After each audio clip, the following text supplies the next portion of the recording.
But firstly, I put together a bit of an introduction, and HUDA have supplied a video. It's a bit ropey, but it's 10 minutes long. We'll see how that goes. So, oh no, that's bring it up. His? Yeah, okay. Go back to full screen. Yep. Okay. Yep, that's it. With the PDF. Yeah, no, it's okay for now. Yeah. Okay, so this is which I've just introduced. So I think that the Housing and Urban Design Authority, and as we'll hear shortly, they do have them as close as Australia. I think it's got the potential to be a game changer. It talks about working at scale and at pace, but what will that mean in terms of establishing quality, particularly when we've got an environment where we have a short term of government and we've got a government that will be very keen to get some runs on the board in terms of housing. So we have, as most of you know, we have a new ministry, a Ministry of Housing and Urban Development, and within that ministry we've got KiwiBuild, we've got Housing New Zealand, and we will have the Housing and Urban Development Authority. So the government's priorities for that ministry you can see here, and it's worth having a look at a couple of them.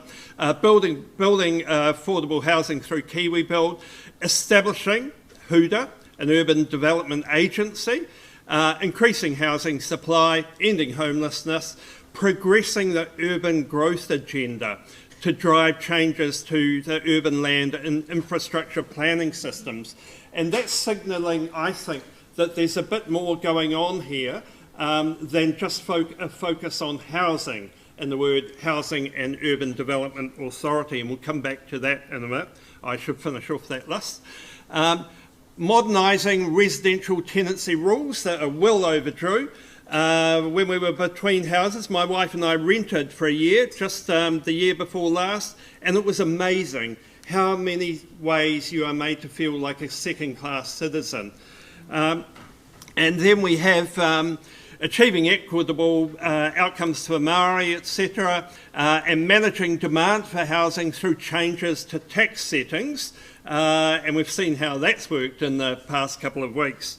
There is also an advisory group for the Minister, and I thought you'd be interested in seeing who's on that. So this is an advisory group to the Ministry, not necessarily HUDA. So Tina Hale-Pennington, who's CEO of the Institute of Architects, she's also chair. Shamabeel Equa, well-known economist. Ro Hoskins is partner in Design Tribe, firm of architects, urban designers, Papakainga designers, and he also teaches at Unitec, School of Architecture. David Kelly, CEO, Master Builders. Andrew King, New Zealand Property Investors Federation. Someone needs to help me here with the first name. Roine? Anyone know? Leolai Alotu, Chief Executive of that Housing Trust, Penina, with a Pacific People's focus. Angela Maynard, Tenants Protection Association. Mark Todd, well known, behind Ockham, quite a successful medium rise firm of developers. Scott Figgenshaw, Community Housing at Aotearoa, and Kay Saville-Smith from Centre for Research Evaluation and Social Assessment. So there's a whole lot of information out there. There are a couple of fact sheets, and one thing that leapt out there that we'll talk about a little bit later is, as I mentioned before, it may not just be housing that HUDA focuses on. So you can see here types of projects on which the Urban Development Authority could focus include areas of regional or national importance. So what could that mean? That could mean almost anything. Areas where the public owns significant land holdings, such as suburbs with a lot of Housing New Zealand land in there, so that's amalgamation of properties, etc. Areas where the government's investing significantly in public services or amenities, so that's health or educational institutions. So, the hospitals, the schools, the polytechs, the universities, all those spring to mind.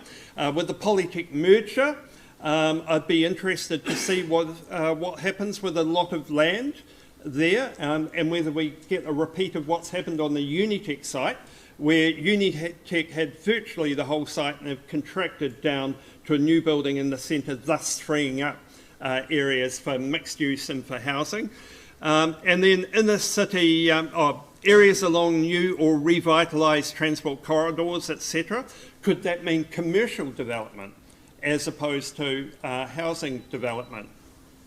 In the city, brownfield areas, underutilised commercial and residential neighbourhoods, and this is one of the big push areas, the brownfields, working on those. And of course, although HUDA has the power to override plans such as the unitary plan, Auckland and most other cities have historically grown by pushing out into greenfields and creating suburbs and sprawl.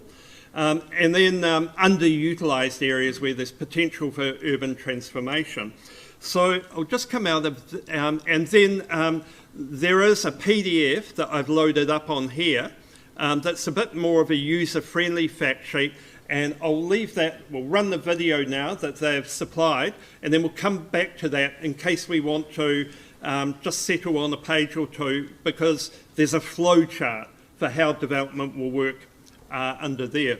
So I'll just escape that and run this video for 9 minutes and 15 seconds. And you will notice that 9 minutes and 50 seconds, you can count them down. I have warned you, it's got a slightly ropey voiceover, you'll find out. But we're buying you all a drink at the final session next week to make up for that, okay? Drinks and nibbles after tiny houses. Right, here we go.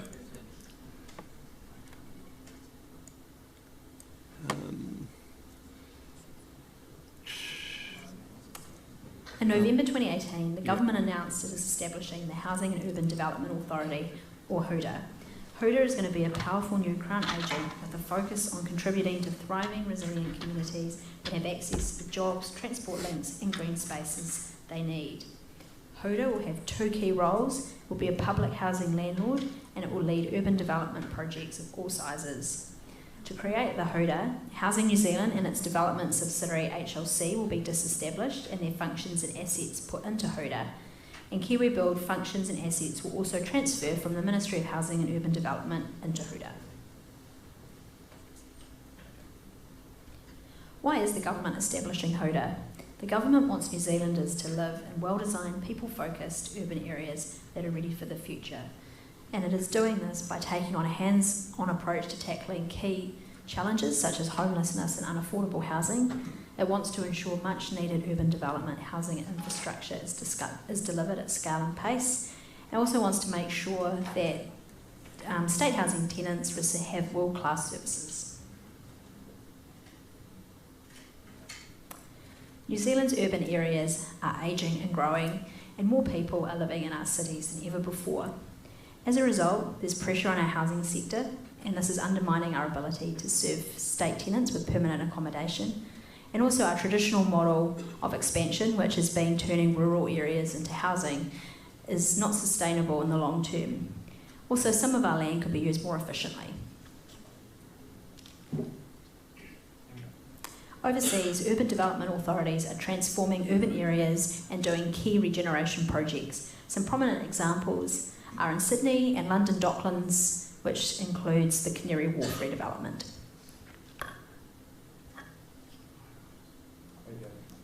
The HUDA will take the best from current developments. As you can see, Hobsonville Point developed over the last decade or so as a master planned development, brought a new form of development to New Zealand. We've also seen the transit-led developments at New Lynn and the lessons we've learned from Tamaki regeneration, where we're tackling a very large regeneration over a very extended period of time, about 20 years. What will the Housing and Urban Development Authority achieve? Well, the main objectives are to bring coordination, scale and pace, government participation, land assembly, and integrated, and HUDA working as an integrated landlord to the developments of social housing in New Zealand. Coordination and scale and pace, and the participation of government and the requirements to assemble very disparate land holdings were seen as the essentially fundamental problems facing urban development, particularly brownfield, in the New Zealand context.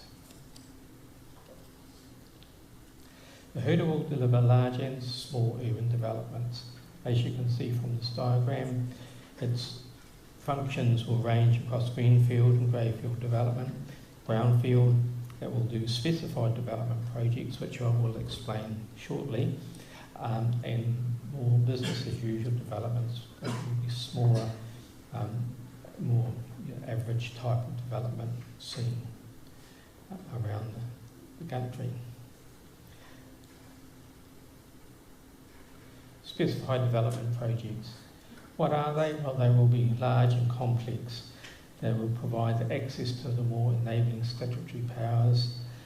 They will be established through a statutory process and will include consultation with local government, Maori and public land.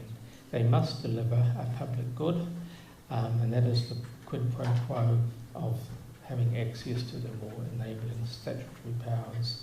They will be developed around strategic objectives set early in the process at the time the development project is first set up, and these strategic objectives will guide the planning process and the delivery throughout the life of the project.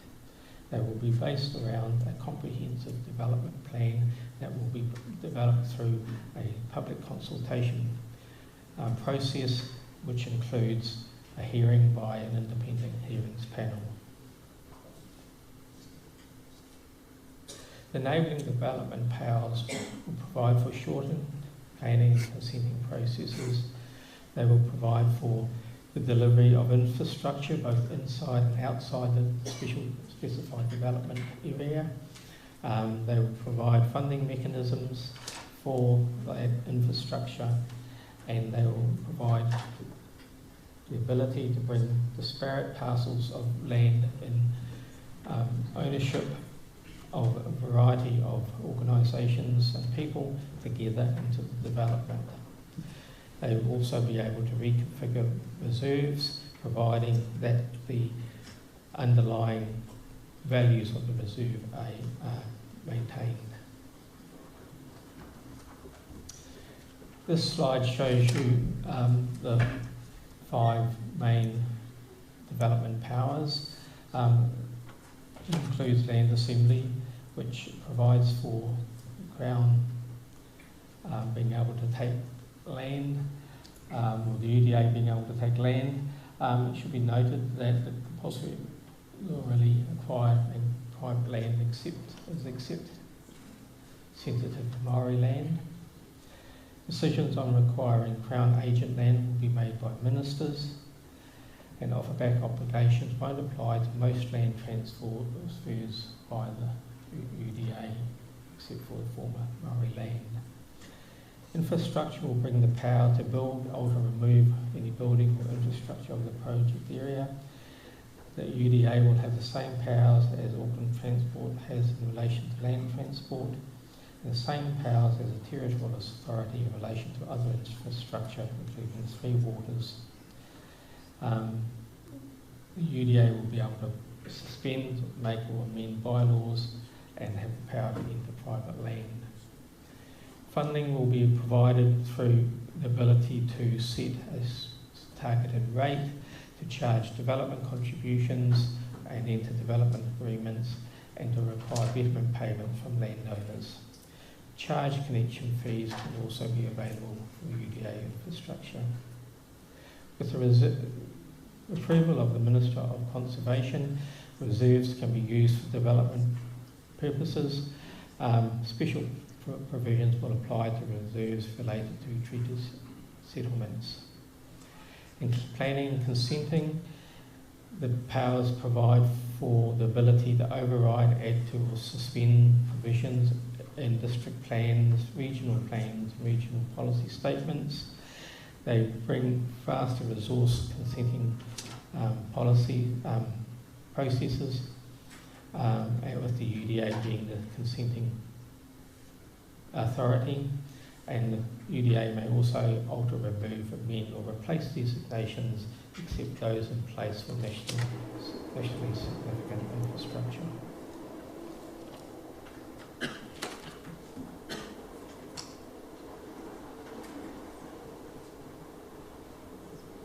Partnership will be critical for HUDA. Territorial authorities will be essential partners to help achieve quality urban outcomes. HUDA will also take a partnership approach to working with Māori, iwi and Māori groups, particularly around urban development projects. And HUDA will also partner with infrastructure providers through infrastructure and cost-sharing agreements. Several key milestones in terms of establishing HUDA were reached in November last year when the Minister announced that it would be being established and the disestablishment of Housing New Zealand. A first bill to establish HUDA will be introduced in mid-2019 and passed this year, and that will enable HUDA to be up and running by the end of the year. And a second bill to empower HUDA will be introduced in late 2019 to be passed in 2020.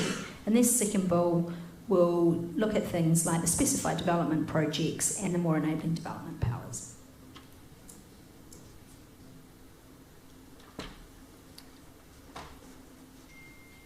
Quite a long 9 minutes, 50 seconds. So now I'd like to call up Professor of Architecture in our School of Architecture and Planning, Errol Harhoff, and Deputy Head of School and Head of Urban Planning, Lee Beattie.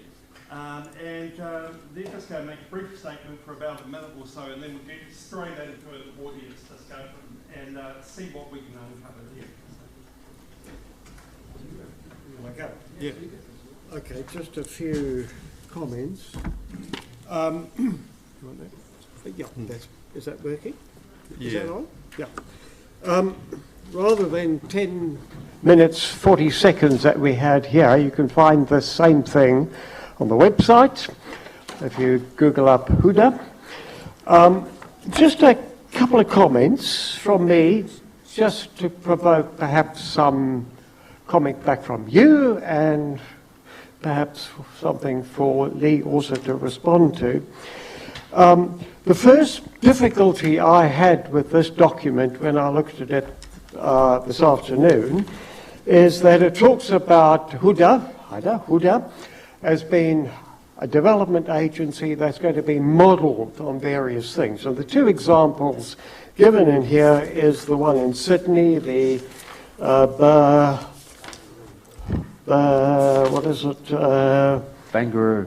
Barangaroo, you may well know it, and the Canary Wharf. So two difficulty. Canary Wharf, of course, is probably 20, 30 years old by now, and it's delivered a vast, alienated piece of London that's disconnected from the rest of the city. Not sure how good of an example that is. And Barangaroo, for those who have wandered around there recently, is not that much better. So I have a problem with the examples that they have chosen. However, the idea of using development agencies to drive urban development is not necessarily a bad idea.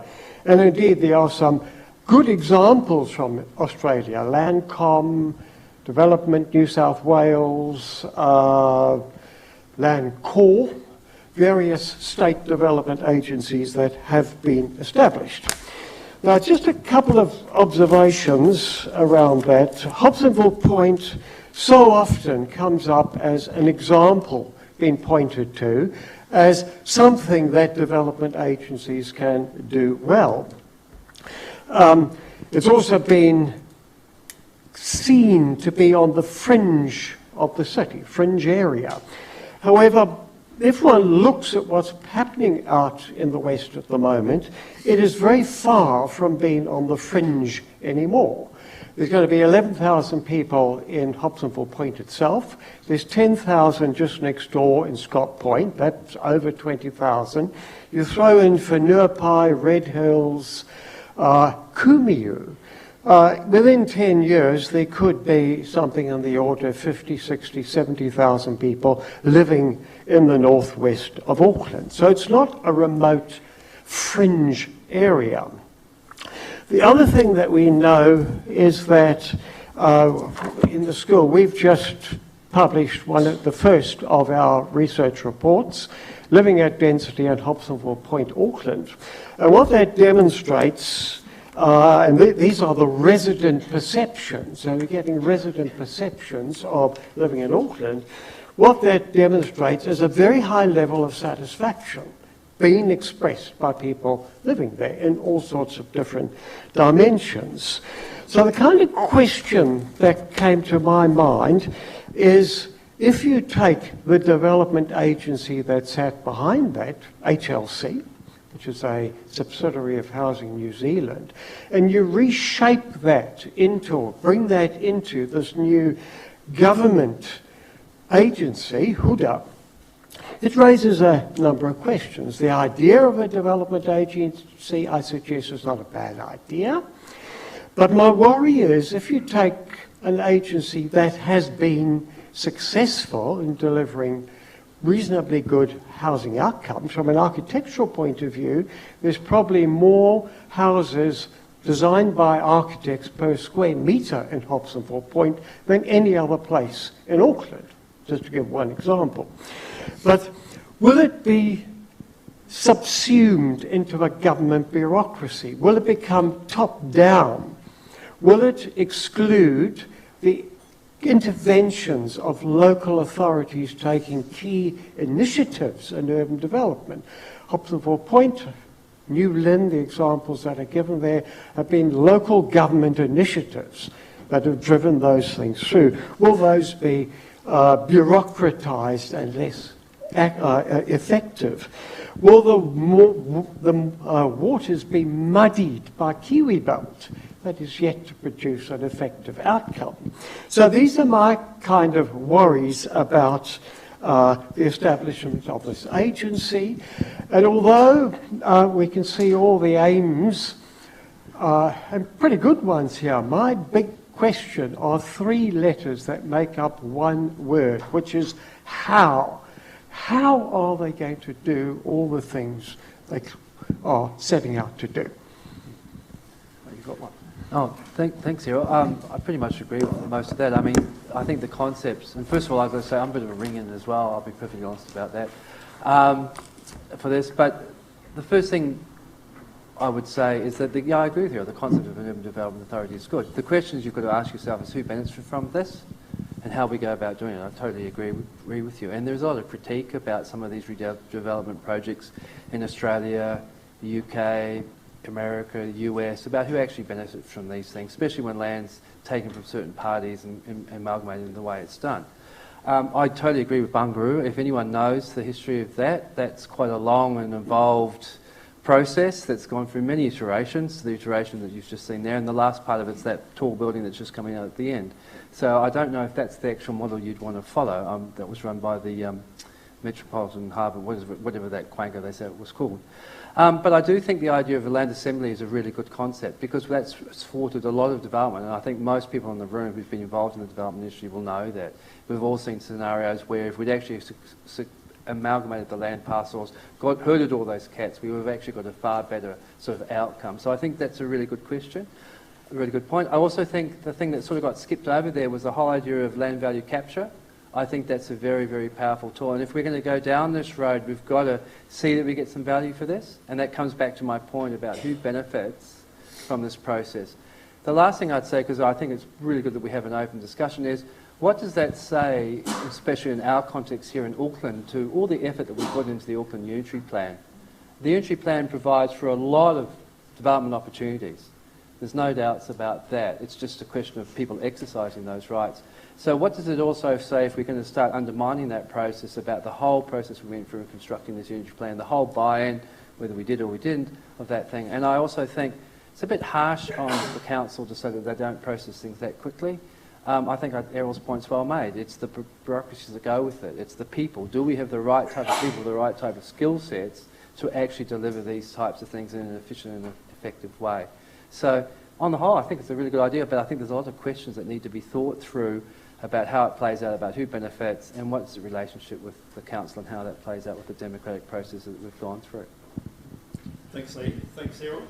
So what we'll do is get into an audience discussion. So we're quite happy to just have a general discussion, not necessarily, the traditional questions that will be answered by people at the front. So we've got one microphone at the front that you two can share. I can walk around. Hang on to that. And we've got one that will roam around. And the slide I've put up, just to settle on one, seems to imply that there are 2 points of public consultation when HUDA is coming up with something. I particularly like the little cul-de-sac territorial authority agreement sort. While the authority's doing a slip turn in the other direction. So anyway, a first question or a point that anyone would like to make? Yeah.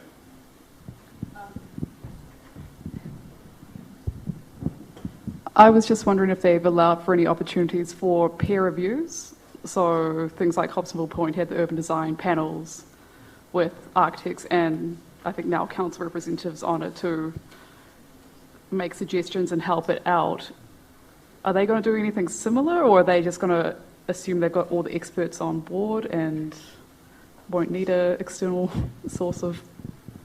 Well, that sort of comes back. I don't think any of us know the answer to that question. But that comes back to the point I'm saying is it comes back to the skill sets of the people you've got in the organisation, doesn't it?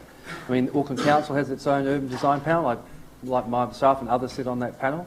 I think we add value to the process, but not everything goes to the urban design panel. And then if you look at Hobsonville, yeah, it did go through a 3, 4, 5, whatever stage process it went through. But there was a lot of costs associated with that and a lot of time associated with that. And that sort of, to get a quality outcome, sometimes it does take time. So I think there's a whole range of issues that you raise there. And we do know that one of the things that has worked quite well is urban design panels to get Auckland to where it is in the last 10, 15 years. I mean, the main panel, the council's panel, we only see around about 60 to 70 developments a year, and the council does 18,000 consents a year. So it's only a really small fraction of stuff that comes in front of the urban design panel. Another question or comment?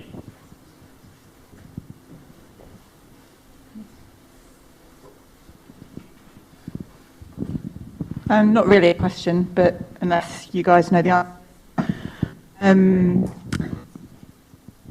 It struck me that this... Still working? Oh, there we go. They're a bit erratic. So the evening keeps getting better for me. Okay. It struck me that the Urban Design Authority seems to be quite similar in concept to special housing areas. So I don't know what the status of those is in relation to this, whether it's just replacing it. And my second comment was that there's quite a lot of reference to Auckland in this presentation. And I was just wondering whether it is intended to apply more widely around the country, or if it's really just intended to be an Auckland-focused piece of on an organisation. I don't know if anyone knows the answer to those. I certainly don't have the answer to that, but I share that concern, which is that, for me, things that work best is where there's some kind of local control. If you're going to move that down to Wellington, it's going to be remote. And that's the same issue for me that you raised about quality control in relation to urban design panels, for example. How on earth would you manage an urban design panel from Wellington for a project up here in Auckland? So it raises those sort of questions. The other problem I have, just looking at the image that Bill's put up here, is that this is an incredibly optimistic kind of view of how development works. You start in the left-hand corner over there and you just progress. Boom, boom, boom, boom, boom, until you pop out with this somewhat curious-looking diagram over here. Development is nothing like that. It stops and goes and starts and goes backwards, and things collapse and things recover. Development is never like that. So that's a highly optimistic diagram to me, and which worries me. Naive.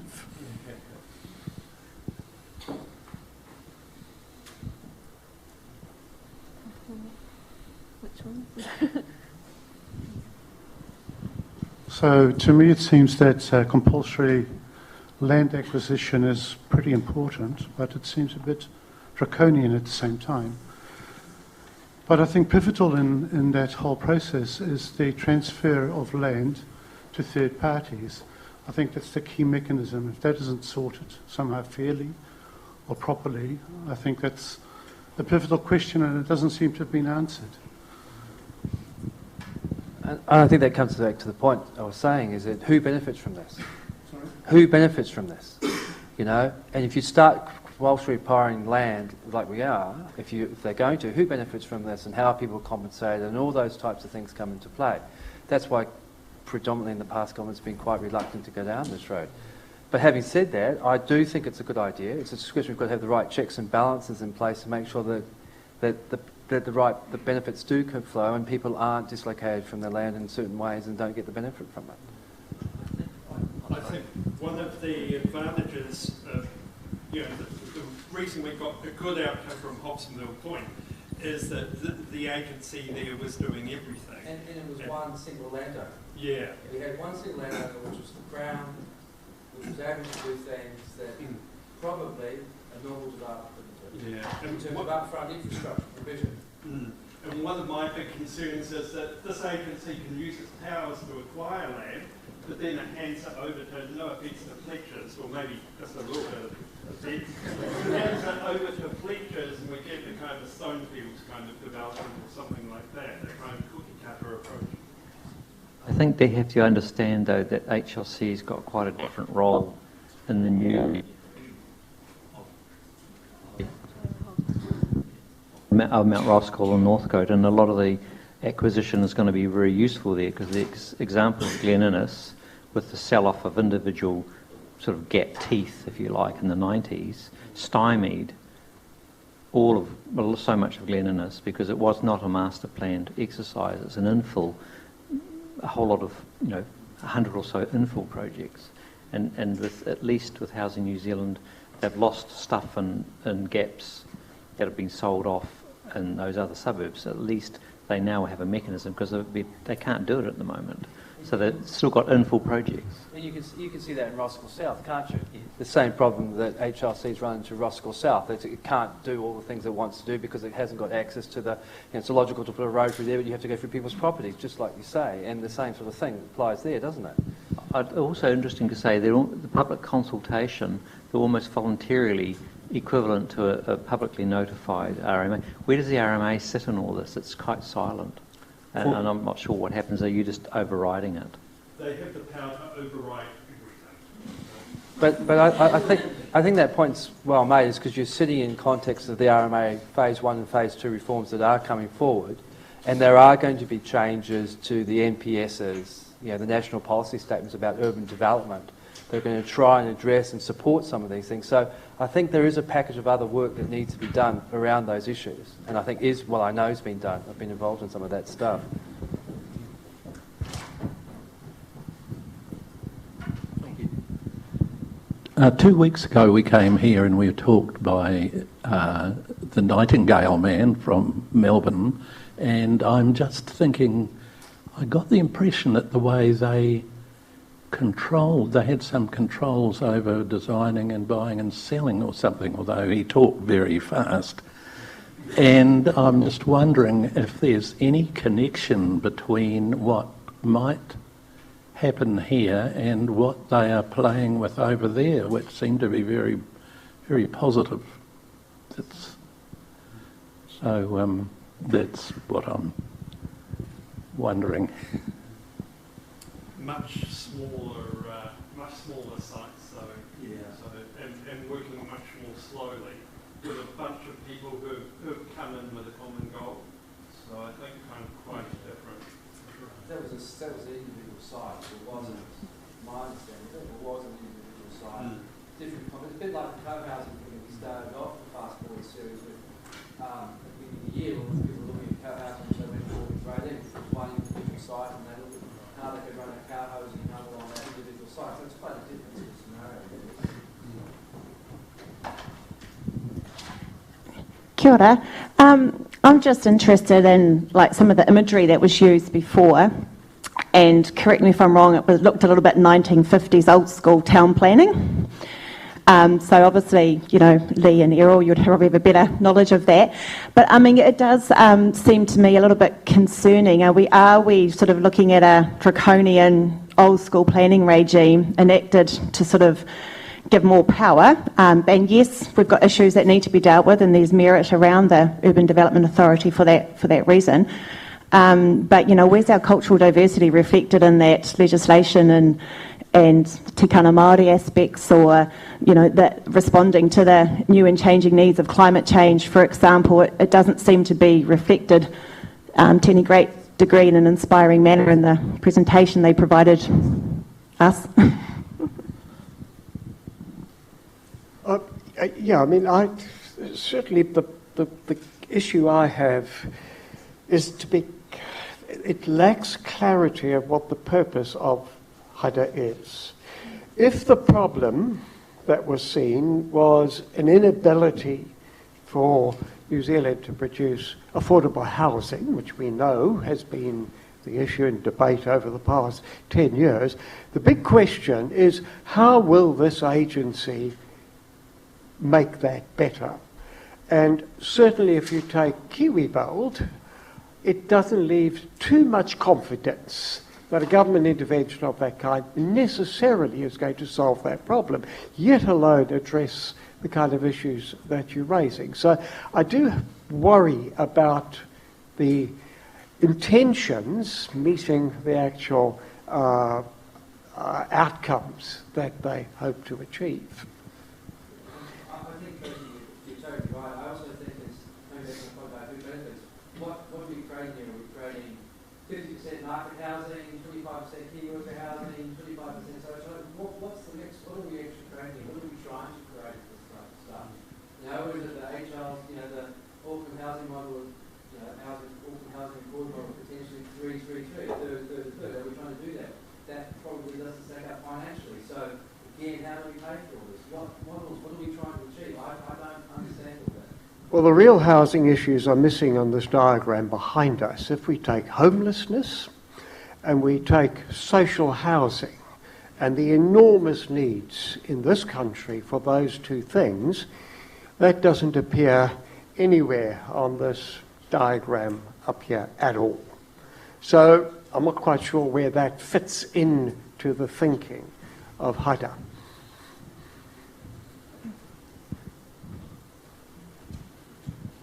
I wonder if I could put a contrary point of view. I'm sitting here getting more distressed listening to people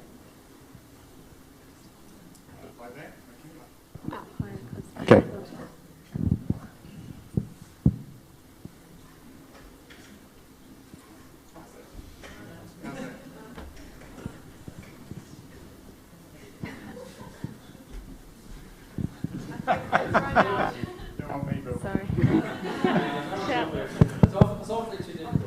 Okay, right. Don't touch the button. Okay. There's a tenor to almost all the remarks to date that people are running around as if the sky's about to fall on our heads. We're getting HUDA because our planning processes have not been up to scratch. We have not got a system in place that will allow us to build at scale and at quality and at reasonable price. Scale, quality, reasonable price, they all have to be in there. Yes, of course, there are lots of details to be worked out about how things are done. different projects are going to have different ratios of what kind of housing in them, etc., etc., etc. Of course, all those things are true. But the bigger question here is that when it was Auckland Council, we were failed over and over and over. And the government's come in and said, we can't leave it to the council because the council is not strong enough. It doesn't have the robustness and the vision in its consenting department. It doesn't have the politicians who can drive it well. It doesn't have the sense in throughout the council that we are trying to resolve big crises. So the government has stepped in. Rather than going, I don't see how this plan's really going to work, which is really what just about everybody's been saying, why are we not turning that round and saying, okay, how do we make this, how do we make it work? How do we make it better? How do we make it stronger? How do we make it resilient? How do we make sure that the government won't fail in this because it doesn't get the support from the people it desperately needs, and that is each one and everybody in this room and the hundreds of people behind you, because it does need the support of the industry or it will fail.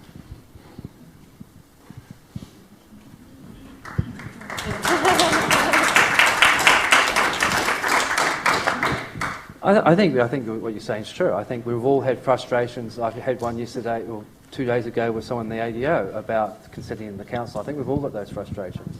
But I think if we look at what's really causing what you've talked about, I don't think it's a zoning problem anymore.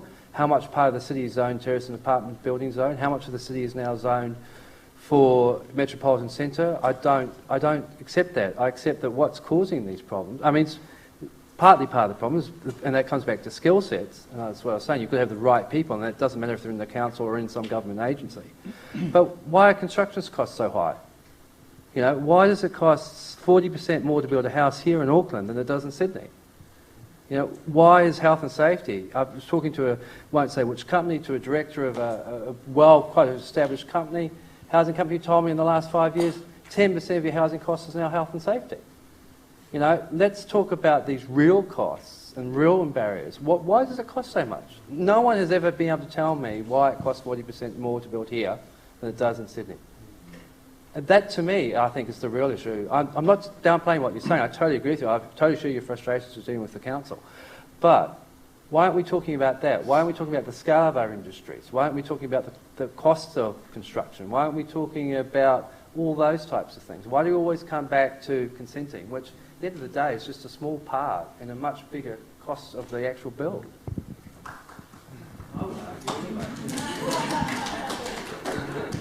Incidentally, for anyone that wasn't at Andrew Maynard, he mentioned in their co-housing development they get the GST back.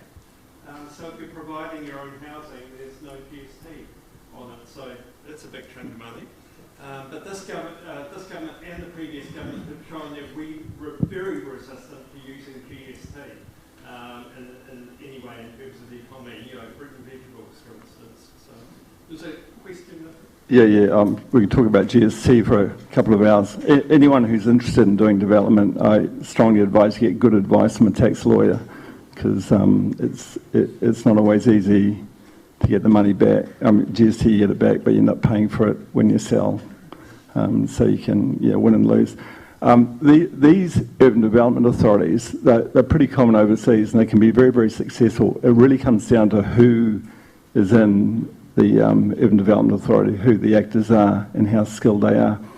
There's something we often say is the public service is all about, the core business of the public service is politics, and then it's policy, and it's procedure, and then it's process. The core business of the private sector is profit. So it's about progress, product, and profit. And on a good day, the public sector is about people and probity, and on a bad day, it's about pettiness and procrastination. So the problem with this development authority may be just that it has too many bureaucrats, and I don't know who's a bureaucrat in the room and who's a planner and who's an architect. I'd better be careful. But for these things to succeed, you need, one, a lot of creativity, a lot of daring and courage, a lot of imagination, be able to analyse risk, mitigate it, and go forward. There's a lot to win and there's a lot to lose. And so you need people who are really going to give it a good go at it. The tragic irony is that often in the public sector, they don't pay enough to necessarily attract the people with the right level of talent, creativity, daring and courage. And so these organisations can succeed or fail depending on who steps up to the plate to be involved with it. They all have successes and failures. You can look at the London Development Authority through the 80s, did some fantastic things, but as Professor Harhoff pointed out, it became very homogenous, and you might argue sterile in places, but at least something happened. Although there's always a place for tall buildings or dull corporate organisations and people, so you've got to put them somewhere. So in some ways you're better off making a park and putting them right there. And it's a bit like Omaha. We often say that's just architect zoo. And there's a certain sort of people who love to live in Omaha, and there's other people who just wouldn't. And so there has to be a place for everybody in a healthy city, as we all know. But I think it could succeed. It may come down to what sort of salaries they're paying and what kind of latitude and mandate is given to the organisation. And it'll be early days. But if it ends up being run by planners, and who's a planner in the room? Anybody? I mean, excellent. In all honesty, most planners can be very two-dimensional. And I don't know who's an architect in the room, probably the other half of the room. But architects can be very creative, arguably too creative. But you need a real mix, and it has to be a really good organisational mix of people. I'll stop in a moment, but one that I know intimately is the Millwater project, and there was a very intense level of debate for about 2 or 3 years over that project to get the right mix. And so I think the successes that project, if you don't know, it's up by Orewa, about 3,000 houses, I think, sort of 5 schools, 7 rugby fields, warehouse, countdown, etc. The successes there were due to a really robust debate over the long term. And I think the success of Hobsonville were 2 things. One is they had time on their hands. Well, 3 things. They had time on their hands, as Bill, you pointed out. It was one government agency taking land off another, so they didn't have the land holding costs that can kill a project if it drags out for too long. And the third reason was, I've forgotten what was the third reason. No state housing, it could be it. Yeah, they did have a robust design process. There was the third one. What was it? It was the time in the hands. Can't remember. I'll stop there. Thanks.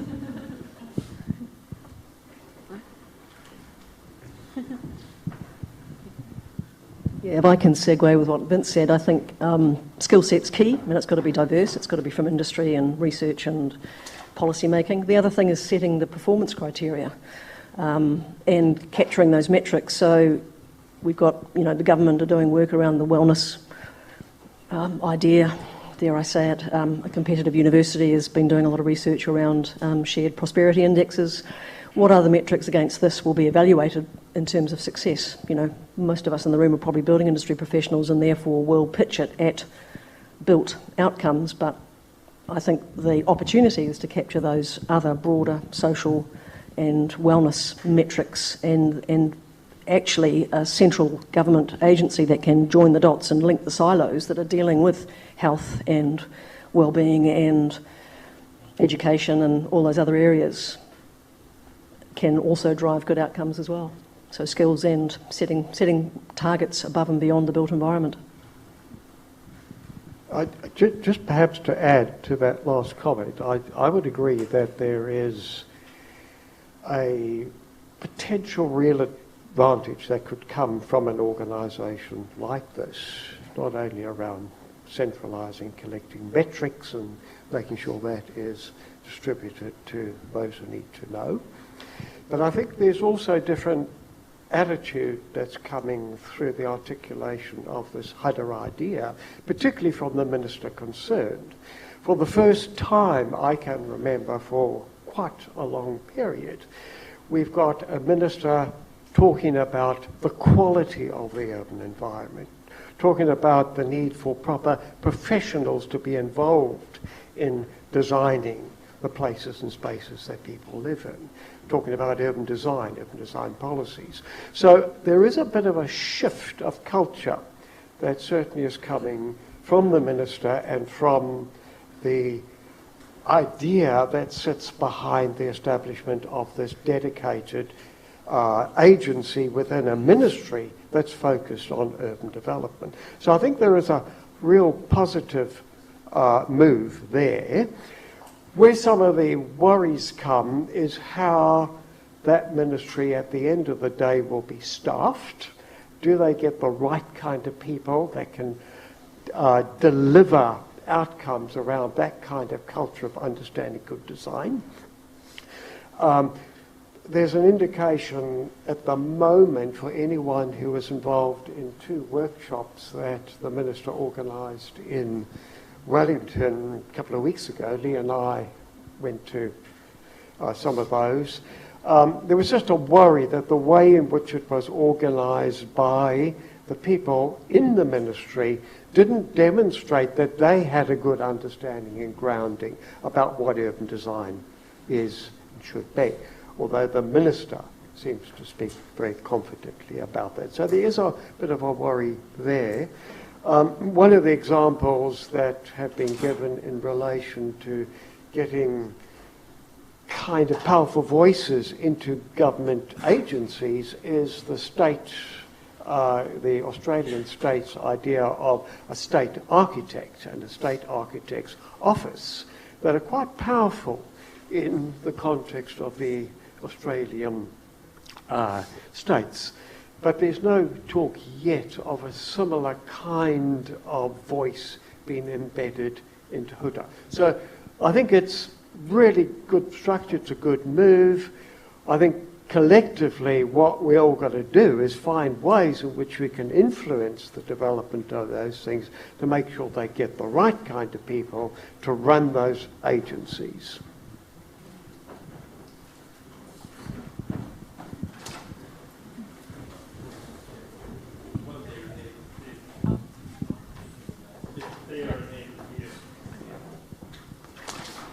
Hey, just another quick positive word around one thing I'm slightly heartened by is the potential integration for things like transport.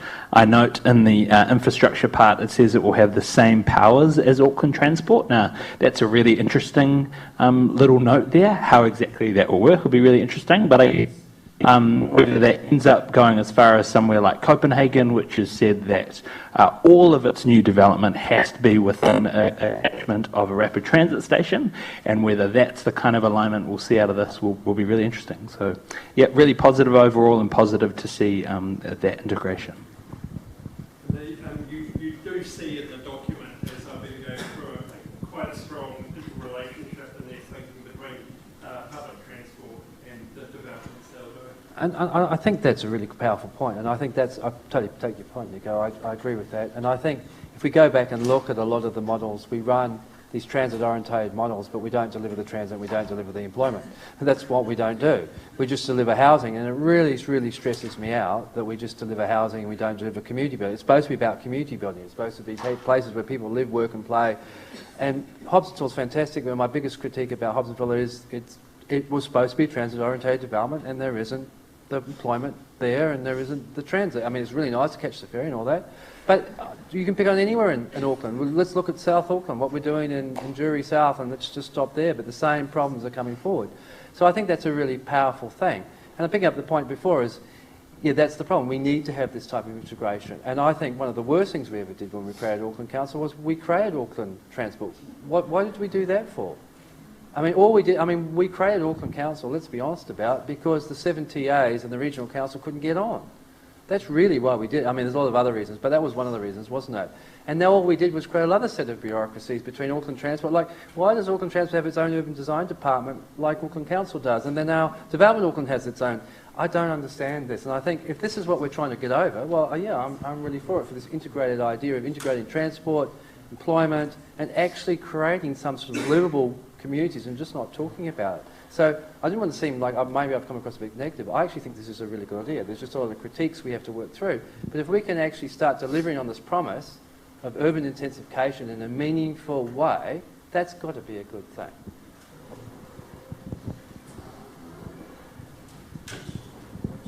Hi, I just wanted to reiterate on Errol's point of, we're all design professionals, well, most of us here, and yet we have a tendency to talk among ourselves in an internalized bubble. This is an opportunity for us to actually get out there and actually make a difference, some real influence. We're not just working on one site, we're working on the development of wider sites, a larger strategy.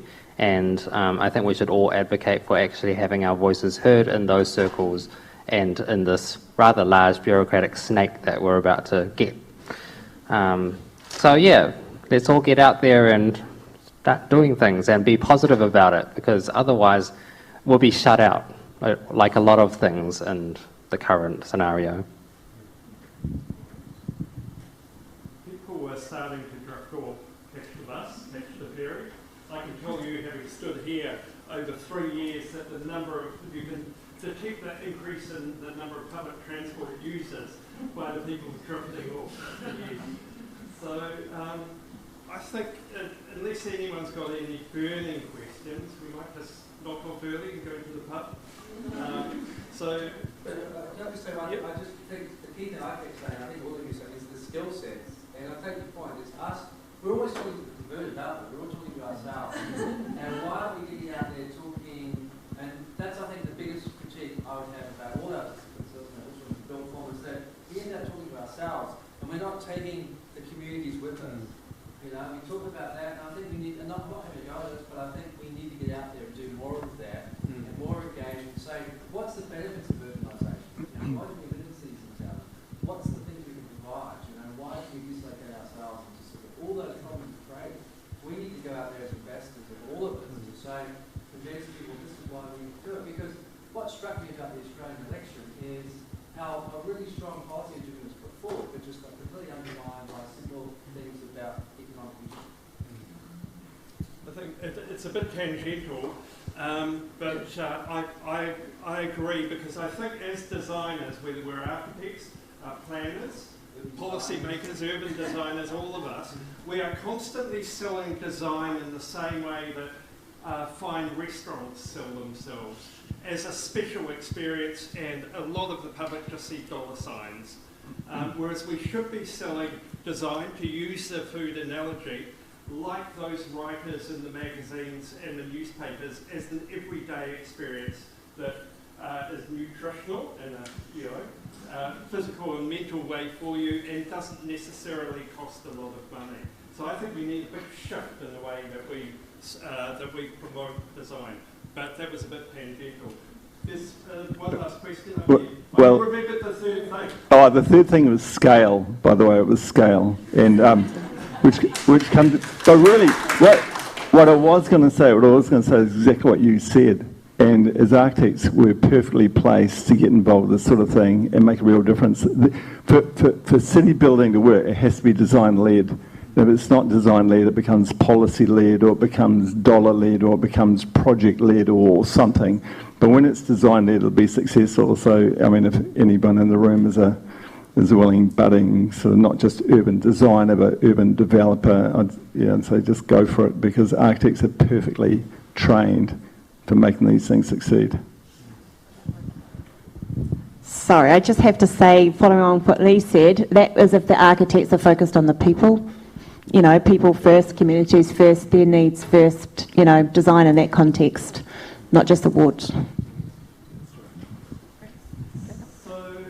think if there's no more burning questions, I'm sorry that we haven't managed to give you a great understanding of what's about to happen, but the key takeaway for me is that I now know that the acronym is pronounced HUDA. So if we can, next week we've got tiny houses, and because it's our last session in doing media university, we'll be celebrating afterwards with drinks and nibbles and the potential for people to chat to each other and carry on the conversation. So that's next week, same time, same place. Tiny drinks, I presume. Yeah, tiny house. Yeah. Funny how Stephen Griffith. If we can just thank Lee Beakey and Errol Harlow.